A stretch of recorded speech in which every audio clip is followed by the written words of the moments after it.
హల్లెలూయా. పరిచయంలో ఉన్నటువంటి సహోదరుడు సూర్యనారాయణ, కళావతమ్మ వారి కుమార్తె నీలిమ మన అమ్మాయికి రెపకా అని పేరు పెట్టడం జరిగింది. ఆ రెపకాకి రేపు వచ్చే 28వ తారీఖున వివాహం జరగబోతుంది. గడిచిన 7వ తారీఖున, ఈ నెలలోనే 7వ తారీఖున మరి ఎంగేజ్మెంట్ కూడా అయింది. ఆ రోజు ప్రధాన కార్యక్రమం అయింది. అయితే రేపు 26వ తారీఖున, అంటే రేపు సోమవారం కాకుండా పై సోమవారం వచ్చేసి రాబోతున్నటువంటి సోమవారం మరి లక్ష్మీపురం గ్రామంలో మరి కృతజ్ఞత కూడిక, అలాగే మన సంఘానికి అలాగే గ్రామస్తులందరికీ కూడా వాళ్ళు భోజనాన్ని అంటే బ్రాహ్మణుడిని వివాహ విధిని ఏర్పాటు చేస్తూ ఉన్నారు. వారందరినీ ఆహ్వానం చేయమని మరి వారు ఈ పత్రికను పంపించారు, శుభలేఖ పంపించారు. అయితే వారు ఇప్పుడు రాబోతున్నారు. వారికి సాక్ష్యం చెప్పడానికి, అందరిని ఆహ్వానం తెలియజేయడానికి మరి మాస్టర్ గారు మరి ముందుగా మరి అనుకోబోతు నా గురించి మరి కొంచెం సంఘం అనౌన్స్ చేయండి అని ఇప్పుడు చెప్పడం జరిగింది.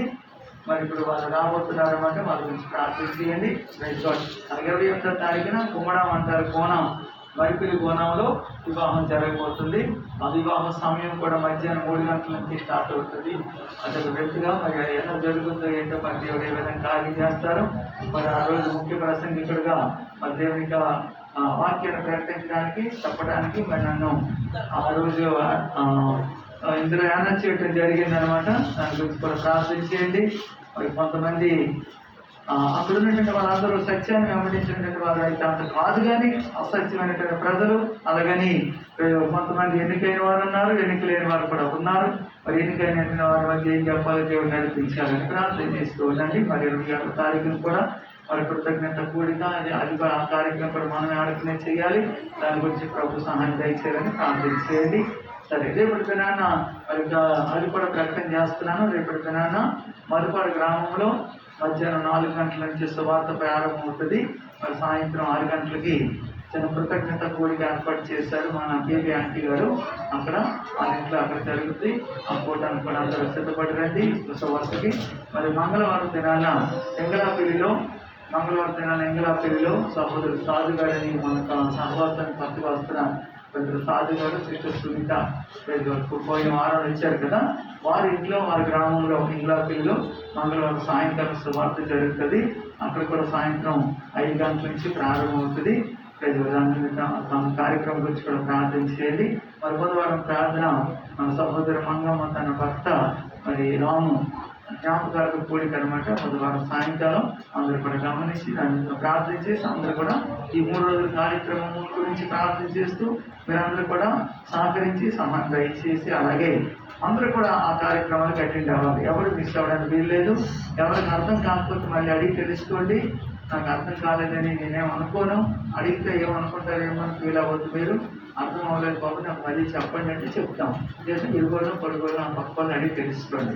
అందులో ఫీల్ అవ్వక్కర్లేదు. అడిగితే ఏమనుకుంటారో అనుకోవద్దు. ఓకే, సరిగ్గా సమయంలో వాక్య భాగాలకు ఏర్పడడం త్వరగా దయచేసి అందరూ కూడా దేవుని వైపు మన మనసులో మన హృదయములను కేంద్రీకరించుకొని పెద్దపడుతున్నటువంటి వాక్యమును ఏ ఒక్క వాక్యం మిస్ అవ్వకుండా అందరూ జాగ్రత్తగా వినాలని మిమ్మల్ని అందరూ ప్రేమతో కోరుకుంటున్నాను. ఓకే, ఒకవేళ ఎవరైనా ఈ వాక్యం మిస్ అయిపోతే నేను అడుగుతాను. ఓకే, ఎవరు వెళ్ళలేదో నాకు తెలిసిపోద్ది. ప్రజలు నేను చూస్తున్నాను. అదిగో ఆయన మా బ్రదర్ జకరీ గారు, మా జేసీ ప్రెసిడెంట్ గారు, ఆయన జేసీ ప్రెసిడెంట్ గారు జకరీ గారు. తెలీదా? ఎంతమంది తెలీదు? మరి ఎందుకు చూస్తున్నారు? ఆయన జకరీ గారే కదా. Right, okay, right. ప్లీజ్ ఏం పెట్టారా, అందరూ కూడా మనసును డైవర్ట్ చేయకండి. మనసులో మీరు డైవర్ట్ చేశారనుకో, అది ఆయన వాకింగ్ అని చూడండి, సెలవు పట్టుకుంటున్నారు. సెల్ ఫోన్లు ఆపేసేది కాసేపు. సెల్ ఫోన్లు ఆపేయండి, ఎవరు సెల్ చూసుకోకండి. దేవుడి వైపు మనసును కేంద్రీకరించుకుందామండి. వాక్యం వినడానికి వచ్చాం కదా. ఓకే, అందరూ మనసులు ప్రభు తట్టు కేంద్రీకరించుకోవాలి. ఎవరైనా అటు ఇటు చూస్తారా పేరు పెట్టి పిలుస్తాను. Okay, right. ఓకే, ఇక సమయంలో అందరూ మనసులు దేవుని వైపు కేంద్రీకరించుకుందాం. Thank you lord. Hallelujah, hallelujah. నిర్గమాకాండం 15వ అధ్యాయము 26వ వచనం మార్చి చదువుకుందాం. నిర్గమాకాండం 15:26.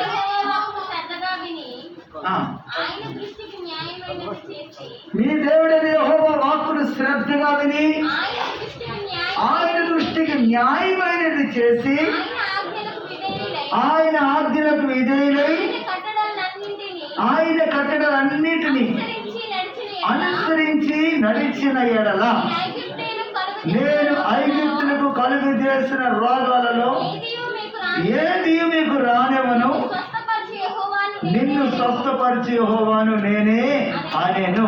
చాలు. దేవుడు తన పరిశుద్ధ వాక్యం తన వెనుకలో ఆశీర్వదించిన గాక. హల్లెలూయా, హల్లెలూయా.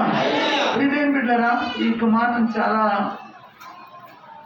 చాలా అర్థంతో కూడినటువంటి వాక్యము కనుక ఇది దేవుని వాక్యము, జీవ గ్రంథంలో మాట కాబట్టి ఇది మనం చాలా కేర్ఫుల్గా వినడానికి ప్రయత్నం చేయాలి.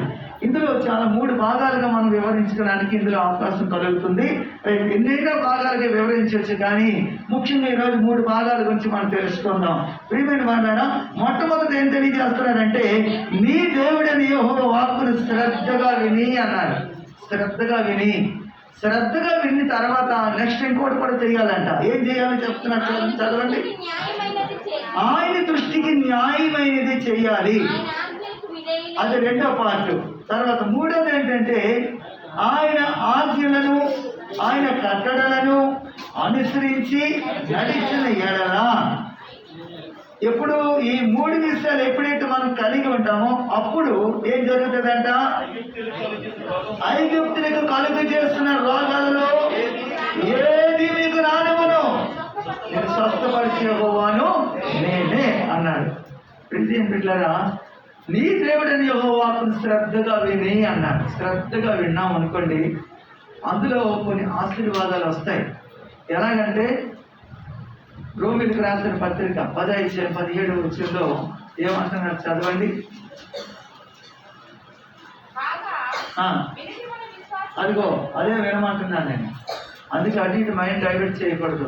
కాగా వినుట వలన మీకు విశ్వాసం వస్తుందంట. వినుట క్రీస్తుని గూర్చిన మాటల వల్ల కలుగును, వినుట వల్ల విశ్వాసం వస్తుంది. అందుకే అంటున్నారు నీ దేవుడని యెహోవా వాక్కును శ్రద్ధగా వినాలి. మీరు ఏమి వింటున్నారో జాగ్రత్త సుమా, మీరు ఎలా వింటున్నారో జాగ్రత్త సుమా అంటారు. ఓకే, మనం వినే వాక్యం అనేది శ్రద్ధగా వింటే వినుట వల్ల విశ్వాసం వస్తుంది. ఆ వినుట క్రీస్తు గురించిన మాట వల్ల కలుగుతుంది. కనుక ఆ మాట వినడానికి వేగిరి పడాలి. మనం వినడానికి వేగిరి పడాలి. కొన్నిసార్లు వింటాము కానీ విధేయత చూపించాం, వింటాము అవిధేయులుగా ఉంటాం, వింటాము దానికి భయపడము, వింటాము తగినట్టుగా శ్రద్ధతో వినము. ప్రజలు శ్రద్ధతో వినం, ఏదో చెప్పేస్తున్నారులే, రోజు చెప్పిన వాక్యమే కదా, రోజు ఏదో కూర్చుంటున్నాం కదా, లేదా కొంతమందికి కొన్ని రకాల ఆలోచనలు ఏర్పడుతూ ఉంటాయి. వాళ్ళు ఈ వేళ కాస్త రేపే ఆలోచిద్దాంలే, ఏదో కూర్చుంటే సరిపోతుంది అనుకుంటాం.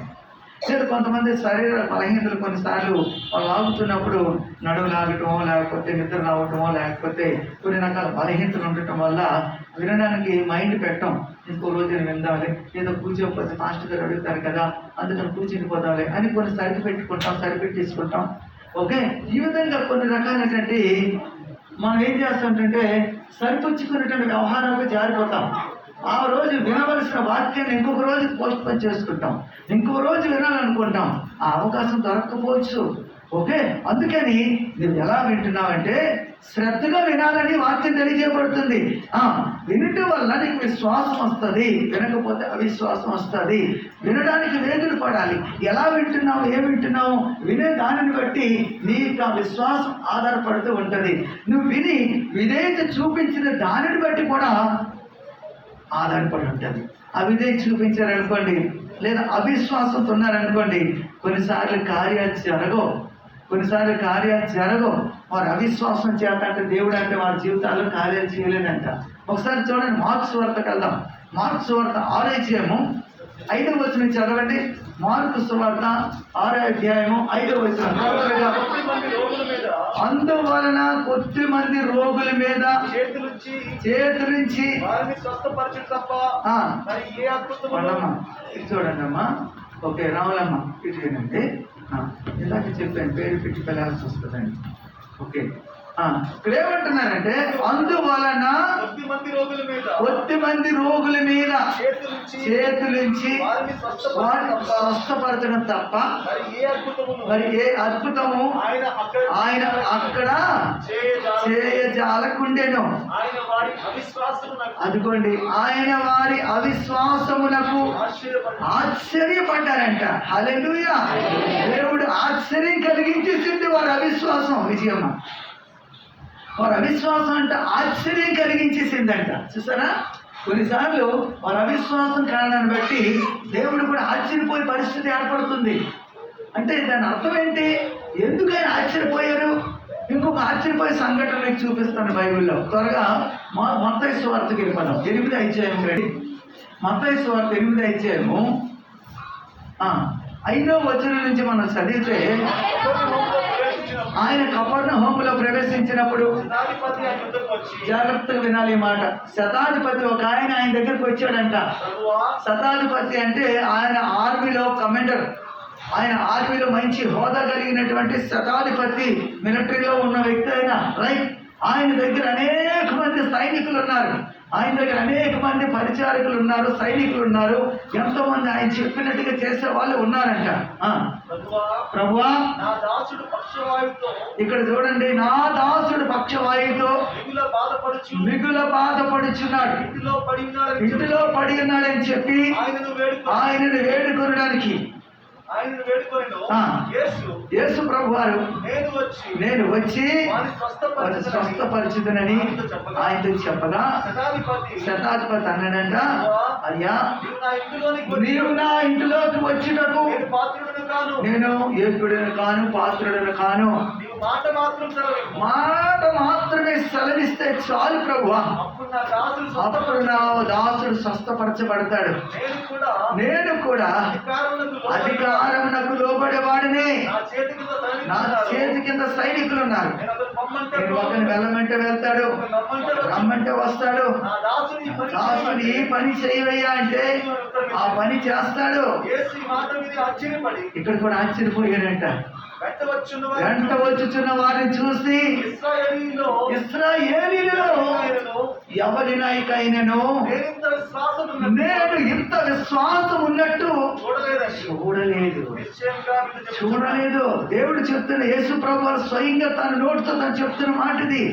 ఇశ్రాయేలీయులలో ఎంతో విశ్వాసం ఉండాలని ఆయన ఎక్స్పెక్ట్ చేస్తున్నాడు. ఇశ్రాయేలీయులు ఎంతో విశ్వాసం కలిగి ఉంటారని ఆయన కోరుకుంటున్నాడు.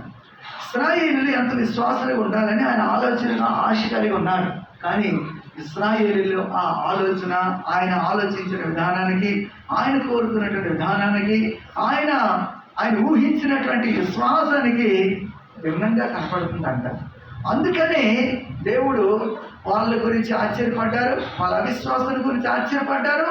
ఇక్కడ ఒక శతాధిపతి గురించి ఆయన ఆలోచించి చెప్తున్న మాట ఏంటంటే, అయ్యో, ఇశ్రాయేలులో ఇంత విశ్వాసం కూడా నేను చూడలేదు, ఇశ్రాయేలులో ఎవరికైనా ఇంత విశ్వాసం లేదు, ఇశ్రాయేలులో ఇంత విశ్వాసం ఉంటుందని ఊహించాను, కానీ ఆ ఊహలన్నీ గాలికి వెళ్ళిపోయాయి. ఎందుకంటే వాళ్ళు విశ్వాసం లేని వాళ్ళు. ఎవరో ఒక అన్యుడు వచ్చి, ఆయన వచ్చి, అయ్యా, ఓకే ప్రయోజనం నాన్న మనసు డైవర్ట్ చేయకండి, అటు ఇటు చూడండి, దేవుని వాక్యం మీద మనసు పెట్టండి. అటు ఇటు వెళ్ళిపోయిన దాని దృష్టి వేరే వెళ్ళిపోతుంది. అందుకని నేను దాన్ని చెప్తున్నాను, పేరు పెట్టి పిలిపించుకునే స్థాయికి రాకండి, దేవుని మాట వినడానికి వేగిరపడండి. Right, okay. ప్రియమైన బిడ్డలారా, పరిణమ్మ ఇప్పుడే చెప్పాను, దేవుని వైపు మనసు పెట్టండి, ఓకే. ఎందుకంటే లేట్ అయిపోతుంది, వాక్యం వినడానికి దూరం వెళ్ళిపోతున్నాను. అందుచేత దేవుని వాక్యం ఏం చెప్తుందంటే, వారిలో విశ్వాసాన్ని దేవుడు కనుగోవాలని అనుకుంటున్నాడు. కానీ వారి యొక్క అవిశ్వాసాన్ని బట్టి అక్కడ కొంతమందిని మాత్రమే స్వస్థపరిచారు. అక్కడ అనేకమైన అద్భుతాలు చేయాలి, కానీ అక్కడ అద్భుతాలు చేయలేదు ఆయన. నర్సమ్మా, నిద్రపోతమ్మా, రైట్. జాలు పాడినట్టుందా నా ప్రసంగం ఏమైనా? Right, okay. ప్రీతిని బిడ్డలారా, అందుచేత ఫిలిప్పా వీటి వైపు చూడయ్యా. ప్రీతిని బిడ్డలారా, వాళ్ళ యొక్క అవిశ్వాస కారణాన్ని బట్టి అక్కడ అద్భుతాలు ఎన్నో జరగాలి. కానీ జరగలేదు, చెయ్యట్లేదు. వారి విశ్వాసం లేదు అక్కడ. దేవుడి గురించినటువంటి ఆసక్తి, దేవుని గురించినటువంటి విశ్వాసము, దేవునికి విధేయత చూపించాలి, దేవునికి లోబడాలి, దేవుని ఆజ్ఞలు వెంబడించాలని ఎన్నో వందల సార్లు వింటుంటాం. ఎన్నో వందల సార్లు వింటున్నా కానీ విశ్వాసం వృద్ధి అవుతుందా? విధేయత పెరుగుతుందా? ఆసక్తి పెరుగుతుందా? ఆత్మీయ జీవితం డెవలప్ అవుతుందా అంటే ఉండదు. అందుకారణం చేత కదా దేవుడు వారికి వచ్చిన బాధల్లో ఇక్కడ ఏమంటున్నారంటే, ఐగుప్తులకి కలుగు చేసిన రోగాలలో ఏది మీకు రానివ్వను, వచ్చినను స్వస్థపరిచి యెహోవాను నేనే అన్నాడు. స్వస్థపరిచి యెహోవాను. మరి ఎందుకు స్వస్థత రావట్లేదు అంటే, అక్కడ ఇర్మియా గ్రంథం 11:14 చెప్పబడుతున్న మాట ఒకసారి చూడండి. ఇర్మియా గ్రంథంలో కొన్నిసార్లు అనుకుంటాము పాస్టర్ గారు ప్రార్థన చేస్తే తగ్గిపోతుందని కొంతమందికి విశ్వాసం ఉంటుంది. పాస్టర్ గారు ప్రార్థన చేస్తే తగ్గిపోతుందని కొంతమంది ఆలోచన ఉంటుంది. మరి కొంతమందికి ఎన్నాళ్ళ కాదండి, పాస్టర్ గారు ఇప్పుడు ప్రార్థన చేసి తగ్గట్లేదండి. వాళ్ళకి అవిశ్వాసమో, లేకపోతే వాళ్ళకి చెడు క్రియలో, వాళ్ళ చెడు స్వభావమో తెలియటం లేదా, అర్థం అవట్లేదు. ఇక్కడ చూడండి ఏం చెప్తున్నారు. కావున ఈ ప్రజల నిమిత్తము ప్రార్థన చేయకు, వారి నిమిత్తం మొర్ర పెట్టకు, ప్రార్థన చేయకు.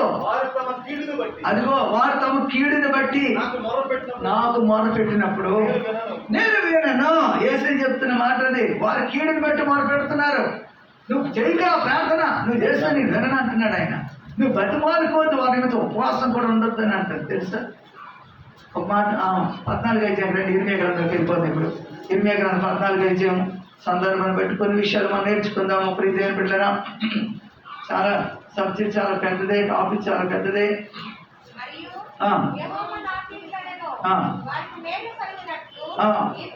11 చదవండి. మరియు యెహోవా నాతో ఇట్లనెను, వారికి మేలు కలుగునట్లు ఈ ప్రజల నిమిత్తము ప్రార్థన చేయకము. వారు ఉపవాసం ఉన్నప్పుడు నేను వారి మొరను వినను. వారు దహన బలినైనను నైవేద్యమునైనను అర్పించినప్పుడు నేను వాటిని అంగీకరింపను. ఖడ్గము వలనను, క్షామము వలనను, తెగులు వలనను వారిని నాశనము చేసేదను. చూసారా ఎంత భయంకరమైనటువంటి మాట.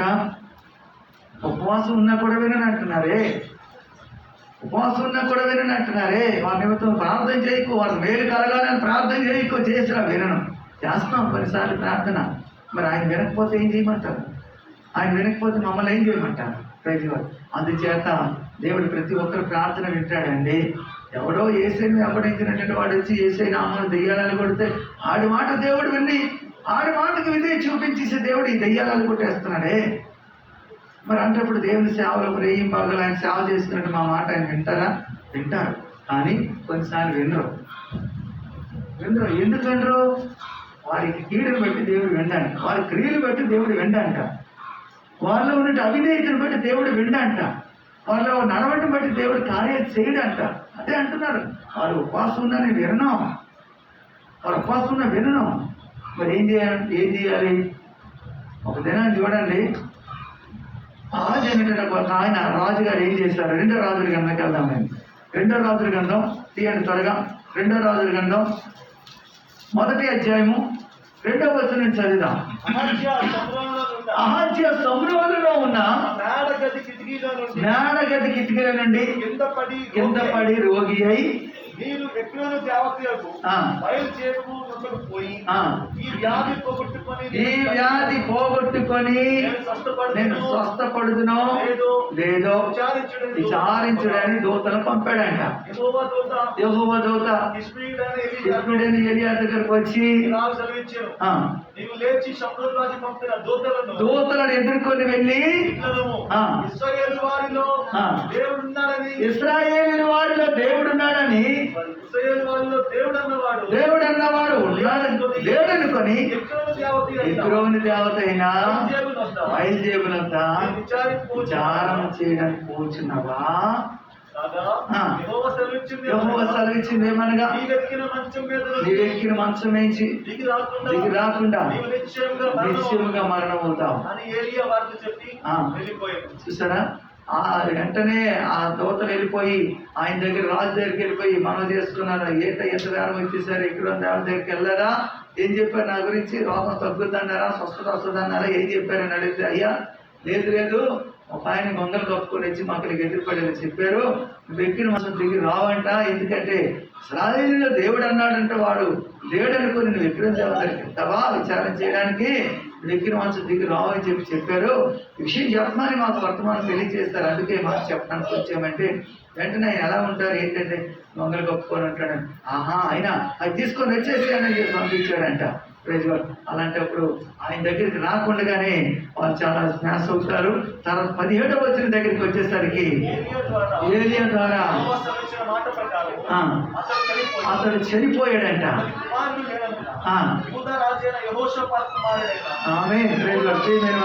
ఇశ్రాయేలులో దేవుడు అన్నవాడు ఉన్నాడు, కానీ లేడు అనుకొని ఎక్కడో దేవతకి వెళ్తావా, స్వస్థత కావాలని వచ్చే తెగులు వస్తున్నాయి, వ్యాధులు వస్తున్నాయి, బాధలు వస్తున్నాయి, కానీ దేవుడు చెప్తున్న మాట ఏంటంటే నేను స్వస్థపరిచే యెహోవాను నేనే అని ప్రభు తెలియజేస్తున్నాను. అయితే ఏం చేయాలి, నువ్వు ఆయన ఆజ్ఞలు కట్టడాలు విధులు అనుసరించాలి, ఆయన దృష్టి న్యాయమైన చేయాలి, ఆయనకు అనుకూలంగా నడుచుకోవాలి. న్యాయమైన చేయకుండా విధేయం చూపించకుండా ఆయన కట్టడాలు అనుసరించకుండా ఏం చేసినా దానికి ప్రతిఫలం రాదు. దేవుడు దాని విషయంలో ఆయన కేర్ తీసుకోడు. ఏం చేద్దాం, నువ్వు విధేయత కలిగి లేవు, నీకు లోబడమని చెప్పాడు, విధేయత కలిగి ఉండమన్నాడు, అప్పుడే కదా దేవుని తట్టు మనం తిరిగితే కదా దేవుడు సహాయం చేస్తారండి. ద్వితీయోపదేశ కాండంలో చెప్తున్నారండి, కొన్నిసార్లు అవిశ్వాసం పెట్టి ఏం జరుగుతుందో చూడండి. ద్వితీయోపదేశ కాండం 28వ అధ్యాయం 20వ వచనం నుంచి 23 వరకు చదివితే అందులో కొన్ని విషయాలు కనపడతాయి. త్వరగా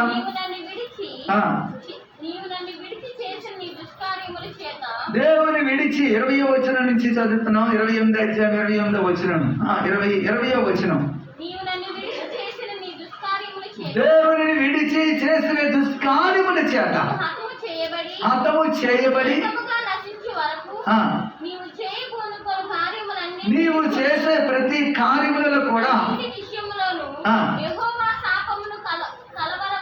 యెహోవా శాపము కలవరము గద్దింపు నీ మీదకి వస్తాయంట.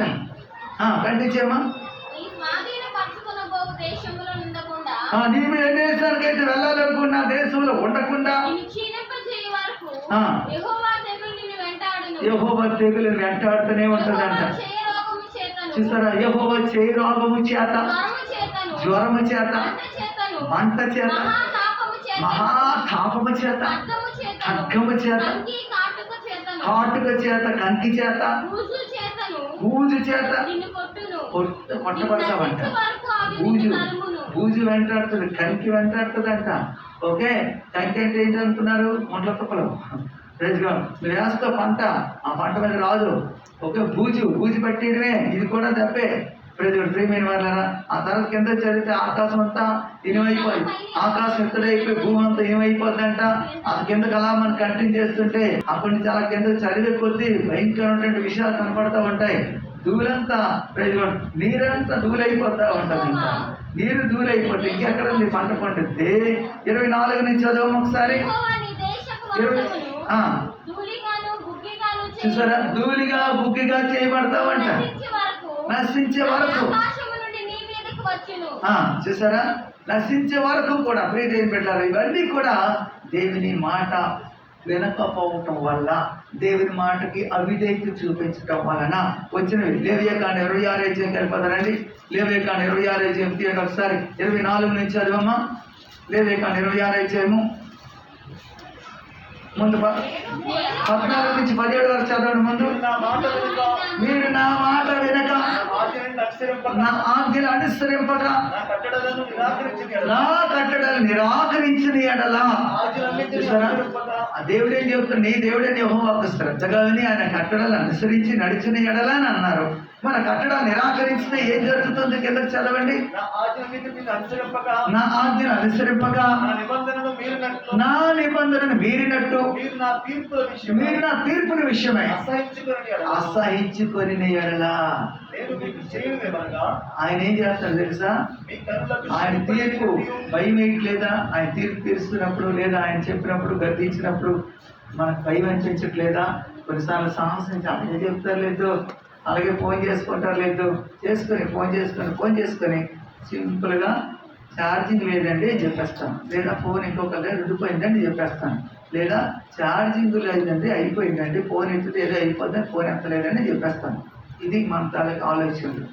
ఏదైనా పని అప్పు చెప్పేస్తారేమో భయం ఫోన్ చేస్తే కదండి, ఫోన్ ఎత్తాం, ఫోన్ రెస్పాన్స్ ఉండదు చూసారా. అలాగే ఫోన్ చేసుకొని నాకే ఇలాంటి ఆలోచనలు, ఇలాంటి పనికి మన అవిధేయత. కొన్నిసార్లు జీవితంలో దేవుడు చెయ్యాలనుకుంటాడు కొన్ని కార్యాలు, ఎందుకు ఆలస్యం అయిపోతుంది అనుకుంటున్నారు? అవిధేయత. కట్టడాలకి దేవుని గద్దెంపుకు లోబడక, తీర్పుల విషయం భయపడక, నిరాకరించినందువలన ఏం జరుగుతుంది? కింద చదవండి. ఇంకా నేను చేయనిదేమనగా, నీ కన్నులకు క్షీణింపచేయనట్టు, ప్రాణాలను ఆయాసపరుచుకున్నట్లుగాను, తాప జ్వరము క్షయ రోగాలు రప్పిస్తున్నాడంట. విత్తిన విత్తనాలు వ్యర్థములు అయిపోతున్నాయి, శత్రువులు ఆ పంటను తినేస్తుంటారు, పగవాడినైపోతున్నాడంట. శత్రువులు ఎందుకు కూలబడుతుంటారు, పగవాడు అయిపోతున్నాడు. ఇప్పుడు 24వ వచనం చదువుకుంటారండి.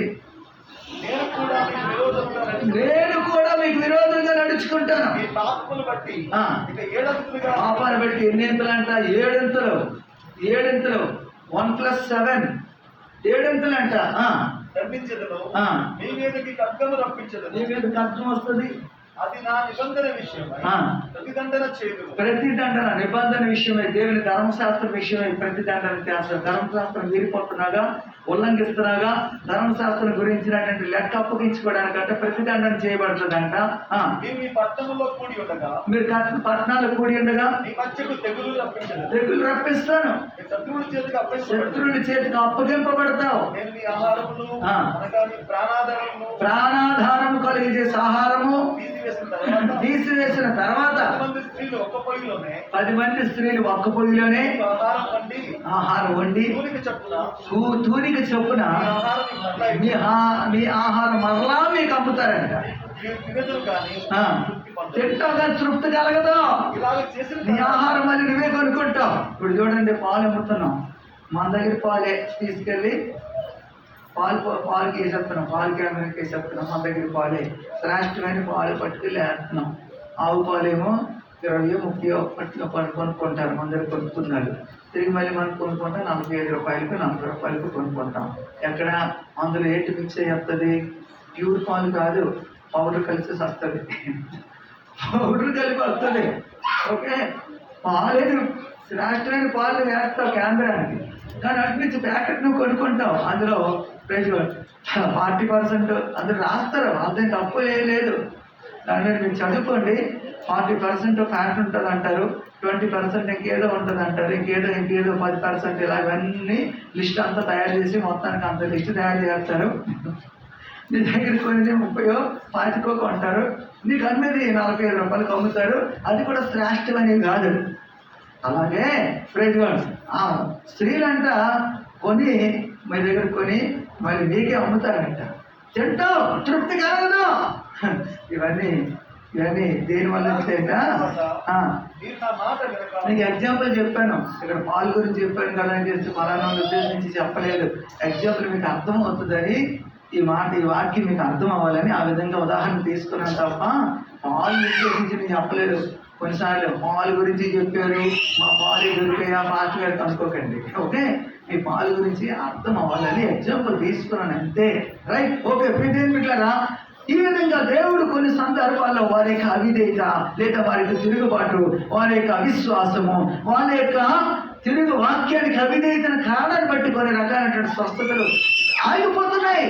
కానీ దేవుడి యొక్క వాక్యం చెప్తుందంటే దేవుడు స్వస్థపరిచే దేవుడైనా, విడిపించే దేవుడైనా, బలపరిచే దేవుడైనా దేవుడి యొక్క వాక్యం చెప్తుందంటే నీ దేవుడైన యెహోవాకు శ్రద్ధగా విని ఆయన దృష్టి న్యాయమైన చేసి ఆయన కట్టడాల విధులు అనుసరించి నడిచిన ఎడలా ఐగుప్తునికి కలుగజేసిన రోగములలో ఏదీ రానివను స్వస్థపరిచే యెహోవాను నేనే, స్వస్థపరిచే యెహోవాను నేనే. కీర్తన గ్రంథంలో 41 అధ్యాయంలో 3-4 వచనాలు ఏం చెప్తున్నారంటే రోగాతిశయం మీదంట దేవుడు వారిని ఆదరించును, రోగాతిశయం మీద దేవుడు వారిని ఆదరించునని చెప్పేసి అంటున్నాడండి.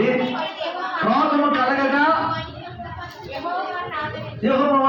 స్వస్థపరిచెను. నీవేమో స్వస్థపరిచేదావు. దేవుడు ఎవరు స్వస్థపరిచే దేవుడు. ప్రస్తుత కాలంలో రకరకాల తెగుళ్ళు వస్తున్నాయి, రకరకాల తెగుళ్ళు. కానీ తెగుళ్ళు వచ్చినా కానీ స్వస్థపరిచే దేవుడు అయితే మనకు ఉన్నాడండి, స్వస్థపరిచే దేవుడు.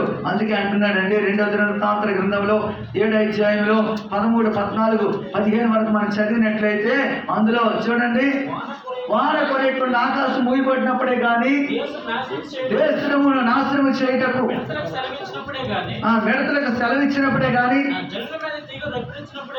ఆ తెగులు వచ్చినప్పుడే కానీ నా పేరు పెట్టబడిన నా జనులు తమ్ముడు తగ్గించుకొని ప్రార్థన చేసి నన్ను వెతికి తమ చెడు మార్గమును విడిచిన ఎడల ఆకాశం నుండి నేను ఆజ్ఞనిచ్చి వారి ప్రార్థన విని వారి పాపములు క్షమించి దేశముని కూడా స్వస్థపరుస్తారంటాడు. దేశాన్ని స్వస్థపరుస్తారంట. వచ్చిన శరీరానికి వచ్చిన వ్యాధిని పోగు చేస్తారన్నాడు. ప్రజలు కీర్తన గ్రంథాలు మనం చూస్తాం 41వ అధ్యాయము 3, 4 వచనాల్లో రోగము కలగగా స్వస్థపరచను అని అన్నాడు. ప్రజలు ఓకే, రోగాల మీద ఆదరిస్తానన్నాడు. దేశానికి వచ్చిన తెగిలే కానీ చిత్తపట్టడే కానీ వాన కొరకుండా ప్రజలు పంటలు నాశనం అయిపోయినప్పుడే కానీ తెగులు వచ్చినప్పుడే కానీ దేవుని తోటి తిరిగి తమ ప్రజలు తమ తగ్గించుకొని చెడు మార్గాన్ని విత్తి శ్రద్ధగా వెతికితే ఏం చేస్తాను? దేశాన్ని స్వస్థపరుస్తాను. ప్రియమైన బిడ్డలారా, యాకోబు రాసినటువంటి పత్రికలోకి వెళ్ళిపోతే 5వ అధ్యాయంలో 14 నుంచి 16 వరకు మనం చదివినట్లయితే అక్కడ కూడా మీలో ఎవరైనా రోగి అయినా ఎడలా అతడు సంఘ పెద్దను పిలిపించి వాళ్ళను వారు ప్రభు నామమున నూనె రాసి ప్రార్థన చేయవలెను. విశ్వాస సహితమైన ప్రార్థన రోగిని స్వస్థపరచును. ప్రభు అతను లేపును. వారు ఒకవేళ పాపములు చేసిన వారైతే పాప క్షమాపణ కూడా పొందుతారంట. హల్లెలూయా. నెక్స్ట్, మీ పాపములు ఒకరు ఒప్పుకొనిడి. మీరు స్వస్థత పొందినట్లు ఒకరికొరకొకరు ప్రార్థన చేయండి. మీరు ప్రైజ్ గాడ్. అందుచేత దేవుని బిడ్డలుగా మనం ఒకరికొకరు ప్రార్థన చేసుకోవాలి. స్వస్థత పొందినట్లుగా ఒకరు పాపాలు ఒకరు ఒప్పుకోవాలండి.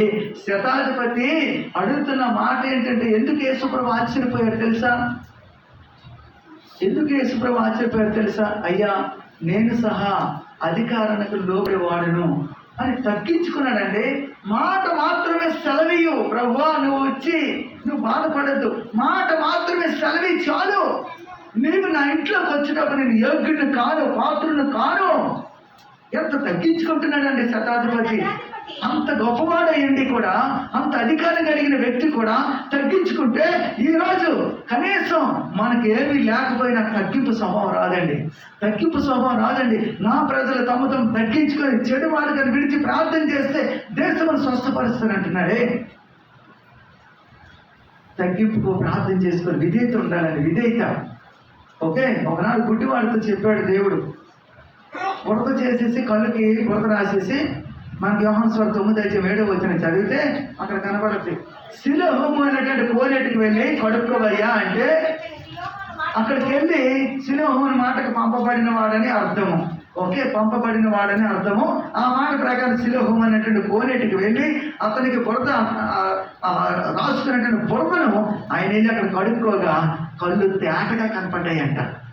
ఒక దినాన్న కుష్ఠరోగి, నయమైనటువంటి కుష్ఠరోగి వస్తాడు ఎలీషా దగ్గరికి. వచ్చి అంటాడు, ప్రేజగాడు ఏమంటాడంటే, ఆయన వచ్చి నా రోగం మీద చెయ్యి ఆడించి స్వస్థపరుస్తాడేమో అనుకున్నాను, కానీ నేను వెళ్ళి యోర్దాను నదిలోకి వెళ్ళి 7 మార్లు మురగమంటే నేనెందుకు ములుగుతాను? మా దేశంలో ఆ నదులు ఉన్నాయి, ఈ నదులు ఉన్నాయి, అక్కడికి వెళ్ళి మురగనా? అందులో తేటగా తెల్లగా నేను అయిపోనా? ఇక్కడేనా? ఈ బురద నీటిలోనా? ఈ యోర్దాను నదిలోనా? మా నదులు సూపర్ అండి, ఆ నదులకి వెళ్ళి ములుగుతాను అనుకున్నాను. అప్పుడు వెంటనే తనతో వచ్చిన పనివాడు అన్నాడు, అయ్యా నీకేమైనా పెద్ద బిల్డింగ్ కట్టిమ్మన్నాడు అనుకో, నువ్వు బిల్డింగ్ కట్టివ్వవా? నువ్వు ఎంత సాధించావు, కనీసం ఇదే చూపించాయి ఆయన మాటకి అని అంటే అప్పుడు వెంటనే తగ్గించుకొని వెళ్ళి ప్రార్థన చేశాడు. తగ్గించుకొని వెళ్ళి ఆ 7 మార్లు యోర్దాను నదిలో మునిగాడు కాబట్టి అప్పుడు శుద్ధుడు అయిపోయాడంట. పసిపిల్లల దేహం కంటే సూపర్గా మారిపోయింది. విధేయత. అక్కడ ఎవరు చెప్పారు? అది సేవకుడే కదా. కొన్నిసార్లు సేవకుల మాట కూడా అవిధేయత. దేవుడు ఏంటి అని మనం చెప్పడానికి అనుకుంటాం కొన్నిసార్లు మనసులో కదండి. ఇదే చూపించాడు సార్, మీరు వర్తలిస్తారు, దేవుడు ఆశీర్వదిస్తాడు. దేవుడు తన సేవకులకు కూడా అధికారం ఇచ్చారండి, స్వస్థపరచమని, కొన్నిసార్లు శపించమని. అధికారం ఇవ్వలేదు అనుకుంటున్నారా? శపించమంటే శపిస్తానన్నాడు దేవుడు, ఆశీర్వదిస్తానన్నాడు దేవుడు. దాన్ని చెప్పించడానికి అధికారం ఇచ్చాము, మేము దాన్ని ఉపయోగించుకోము. ఓకే, కాకపోతే ఒకటి, మీ ఆత్మలు దుఃఖపడకుండా, మీరు ఆత్మలు కాస్తున్న కాపరు కాబట్టి, మీరు మీ ఆత్మలు కాస్తున్నారు కాబట్టి, వారు దుఃఖంతో ఆ పని చేసినట్లయితే మీకు అది నిష్ప్రయోజనం అయ్యా. మీకు మేలు కలగాలి, మీకు ప్రయోజనం కలగాలి కాబట్టి వారి మాటకు విధేయత చూపించానని స్పష్టంగా అపోస్తలుల పౌలు హెబ్రీ సంఘానికి 13వ అధ్యాయంలో 17వ వచనంలో స్పష్టంగా రాశారు. మీ పైన నాయకులుగా ఉన్నవారు లెక్క అప్పచెప్పవలసిన వారు అయినారు. దుఃఖముతో పని చేసినట్లయితే అది నిష్ప్రయోజనం కనుక, దుఃఖముతో పని కాక ఆనందంతో చేసినట్టు వారి మాట విని వారికి లోబడి ఉండండి, వారి మాట విని వారికి లోబడి ఉండండి అన్నాను. సింపుల్ గా కొన్నిసార్లు అవిధేయ చూపి దాని వారు వేరే దెబ్బతింటారు, లాస్ అవుతారు. వద్దు, మీరు లాస్ అవ్వడం నాకు ఇష్టం కాదు. దేవుడు కొన్నిసార్లు మేము మొదలుపెట్టాము, మనం దేవుడు వినాలి కదా. మీ గురించి మేము ప్రార్థన చేస్తే ప్రార్థన దేవుడు వినాలి కదా. ఆ ప్రార్థన వింటే కదా మీకు ప్రతిఫలం వచ్చేది. మీ అవిధేయత వల్ల ప్రార్థన వినకపోతే మేమేం చేయగలం? నేనేం చేయలేను దానివల్ల. అందుకని అర్థం చేసుకోండి, అపార్థం చేసుకోకండి. రైట్? ఓకే, ప్రీతి ఏం పెట్టారా? అందుకే ఆఖరిగా చూద్దాం హోషేయ గ్రంథము. హోషేయ గ్రంథం 14వ అధ్యాయము 4వ వచనం చదివి ముగించేసుకుందాం. టైం అయిపోయింది, ఇప్పుడు సమయం అయిపోతుంది.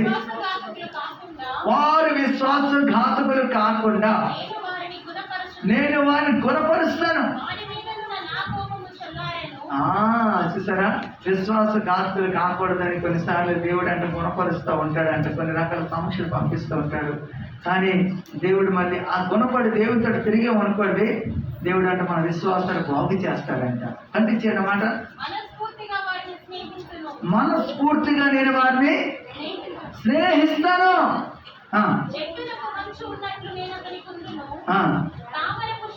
చాలమ్మా, ప్రజలు దేవుని బిడ్డలారా, నేను వారికి అవిశ్వాసాన్ని బాగు చేస్తాను, మనస్ఫూర్తిగా నేను వారితో స్నేహిస్తాను, నేను వారు చేర్చుకుంటాను, వారు హెచ్చిస్తాను, ఆశీర్వదిస్తానని దేవుడు తెలియజేస్తున్నాడండి. ఎక్కడో దేవుడి దగ్గరికి వెళ్ళాడు, ఏం జరిగింది? ఎక్కిన మంచం దెక్కుంటే చచ్చిపోయాడండి. సౌలు గొప్పరాజే, సౌలు గొప్పరాజే. తను ఏం చేశాడు? కర్ణపిశాచం దగ్గరికి వెళ్ళినందుకు గాను ఆయన ఏమైపోయాడు చూడండి ఒకసారి. మొదటి వృత్తాంతాల గ్రంథం 10వ అధ్యాయము 13వ వచనం రాయబడి ఉంటుందండి, చదవండి ఒకసారి. Thank you.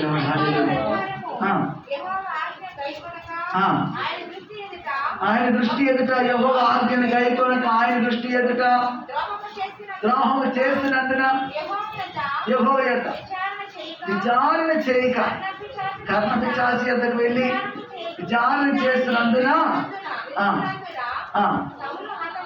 సౌలు హతమైపోయాడంట. నెక్స్ట్, అందు నిమిత్తమే యెహోవా అతనికి మరణ శిక్ష విధించి రాజ్యం యెషయా కుమారుడైన దావీదు వశం చేసేసాడంట. చూసారా? ఎందువలన? అందువలన అంటే వారి అవిధేయత వలన, లేదా వారు దేవుని ఆజ్ఞకు విధేయత చూపించలేనందున, దేవుని దగ్గర విచారం చేయనందున, కర్ణపిశాచి దగ్గరికి వెళ్ళినందున ఎక్కడో దగ్గర పంపించడానికి ట్రై చేశాడు. వాళ్ళు వెళ్ళలేదు, అసలు వాళ్ళు వెళ్ళలేదు. అక్కడికి వెళ్ళక ముందే పనిష్మెంట్. చూసారా? మనసులో థాట్ వస్తే చాలు, దేవుడు పసికెట్టేస్తాడు. నీ హృదయంలో ఆలోచన వస్తే చాలు. ఎక్కడో దేవతడికి వెళ్ళమన్నాడు కానీ వాళ్ళు వెళ్ళారేంటి? వెళ్ళలేదు. వెళ్ళకముందే ఈయన వచ్చి ఎదురుగా వచ్చి నువ్వు ఇలాగని చెప్పు అని చెప్పేసి అన్నాను. వాళ్ళు వెళ్ళలేదు. ఏమన్నా తిరిగి వచ్చేసారంటే, ఇదిగో సార్ పలానా ఆయన పంపించారు, వెళ్ళమని చెప్పారు, ఆ మొత్తం మనం పట్టుకొచ్చాం అని చెప్పేసి అన్నాను. అయితే అతను నేను పట్టుకొచ్చాను, నేను మొత్తానికి వాళ్ళు వెళ్ళలేదు, అగ్గిరం దేవతకి వెళ్ళలేదు. వెళ్ళకముందే స్టార్ట్ అయిపోయింది. కానీ సౌలు ఇంత మహారాజు అయింది కూడా, గొప్ప రాజు అయింది కూడా, దేవుడి దగ్గర విచారణ చేయడానికి కర్ణపిశాచి దగ్గరికి వెళ్ళాడంట. అందువలన ఆయన రాజ్యం కోల్పోయాడు, ఆయన కూడా హాజరైపోయాడు. అందుకే ప్రీతి బిడ్డలను స్వస్థపరిచి యెహోవాను నేనే, ఇదిగో నేనే దేవుడను, నేను తప్ప వేరొక దేవుడు లేడు. మృతులందించేవాడు బ్రతుకంప చేసేవాడను, గాయపరిచేవాడిని గాయం కట్టువాడు నేనే, నా చేతుల నుంచి ఎవరును విడిపించలేడని ద్వితీయోపదేశకాండంలో 32, 38, 39 వచనంలో రాయబడి ఉంటది. ద్వితీయోపదేశకాండం ఆఖరికి ఇంకో మాట చూపి ముగిస్తానండి. ద్వితీయోపదేశకాండం 28 అధ్యాయము చూడండి, 47, 48 వచనాలు చదివి ముగించేసుకుందాం. నీకు సర్వ సమృద్ధి నీకు ఇచ్చినప్పుడు నీవు సంతోషముతో హృదయానందముతో నీ దేవుడని యెహోవాకు నీవు దాసుడు కాలేదు కనుక ఏంటండి, ఆకలి దప్పులతోనూ ఓహో అన్ని లోపాలతో ఎందుకు కరువులు వస్తున్నాయి, ఎందుకు వ్యాధులు వస్తున్నాయి, ఎందుకు ఖడ్గాలు ఎంటాడుతున్నాయి అంటే అదిగోండి అక్కడే ఉందండి. దేవుడు నీకు సర్వ సమృద్ధి, అన్ని నీకు క్షేమంగా, అన్ని నీకు అన్ని బాగుండాలని నీకు అన్ని ఇచ్చినప్పుడు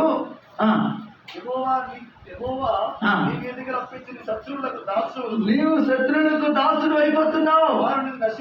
వారిని నశింప చేసే వరకు ఇనుప కాడి నీ మీద ఇస్తాను. చూసారా? అందుచేత నీకు సర్వ సమృద్ధి కలిగినప్పుడు సంతోషంగా ఆయన వెంబడించట్లేదు. సర్వ సమృద్ధి నీకు ఇచ్చాడు, నువ్వు అన్ని కలిగి ఉన్న తృప్తిగా నువ్వు అన్ని కలిగి కూడా సంతోషంతో ఆయనను వెంబడించలేకపోతున్నావు.